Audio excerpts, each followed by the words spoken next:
ఎక్కడికైనా వెళ్దాం అంటే చాలు క్లైమేట్ చూసారా ఇలాగే అయిపోతది. అయినా కూడా మేము వెనక్కి తగ్గుతామా ఏంటి? ఎళ్ళిపోయాం. ఎక్కడికెళ్ళాం తెలుసా? మళ్ళీ పుడతామా ఏంటి? అదే 'పెద్ది' మూవీకెళ్ళిపోయాం. అమ్మ! ఎప్పటికైనా అవుతదో అవ్వదో అనుకున్నా గాని మా నాన్న వీడియోలో చూపించడం ఫైనల్‌గా అయింది. నమ్మడానికి మీకు కష్టంగా ఉన్నా కూడా వాడే నాకు అన్న. నేను వాడికి చెల్లిని. చిన్నప్పటి నుంచి నేనేదో వాడికి అక్కలాగా అందరూ నన్ను అడిగేవారు. కానీ ఎలాంటి చెల్లికి మాత్రం అలాంటి కష్టం రాకూడదు. నిజంగా చెప్తున్నాను. ముందుగా పెళ్లయిపోతే అక్కని చేసేస్తారా ఈ జనాలు? అసలు ఈ సొసైటీ ఎప్పుడు మారుతుందో ఏంటో? మూవీ స్టార్ట్ అవ్వడానికి ఇంకా 5 మినిట్సే ఉంది. అయినా కూడా వీళ్ళకి భయం లేకుండా చూసారు వేఫల్ ఆర్డర్ పెట్టుకున్నారు. ఎందుకంటే నాకు బీపీ తెప్పించాలి కదా వీళ్ళు. అయినా కూడా కూల్ బేబీ కూల్ అని చెప్పి వేఫల్ వచ్చేదాకా వెయిట్ చేసి హమ్మయ్య! టైం అయిందని చెప్పేసి మూవీలోకి ఎంటర్ అయిపోయాం. ఎంటర్ అవ్వగానే మనం చేసిన రిచువల్సే.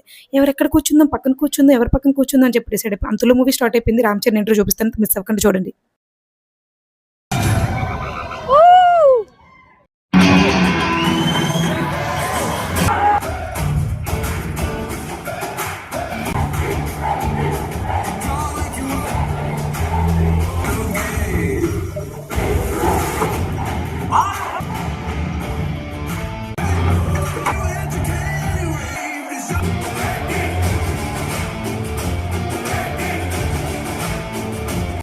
సినిమా చూసి ఇన్‌స్పైర్ అవుతదో లేదో అనుకోని మా చిట్టి తల్లిని ఏమడిగానంటే, "ఒసేయ్ నీకు ఫేవరెట్ గేమ్ ఏంటి?" అని అడిగితే ఏమని చెప్పిన డోరేమాన్ అంటుంది. డోరేమాన్ అంటే గేమ్ అంట దానికి. ఇంకా అప్పుడు ఏమనిపించింది తెలుసా? నా 2 చేతులు జేబులో పెట్టుకొని ఎక్కడ సినిమా హాల్ నుంచి వెంటనే బయటికెళ్ళిపోవాలనిపించింది. అలాగే వచ్చేసాను బయటికి. కానీ సినిమా ఏదైనా కూడా రామ్ చరణ్ కష్టానికైనా చూడాలండి. ఖచ్చితంగా చూడండి. సినిమా బావుంది. బయట నెగెటివ్ రివ్యూస్ ఏం వినకండి. చాలా కష్టపడ్డాడు రామ్ చరణ్. మనం మన వాళ్ళ కోసం మనం సపోర్ట్ చేసుకోవాలి. Just go and watch. Okay. Bye.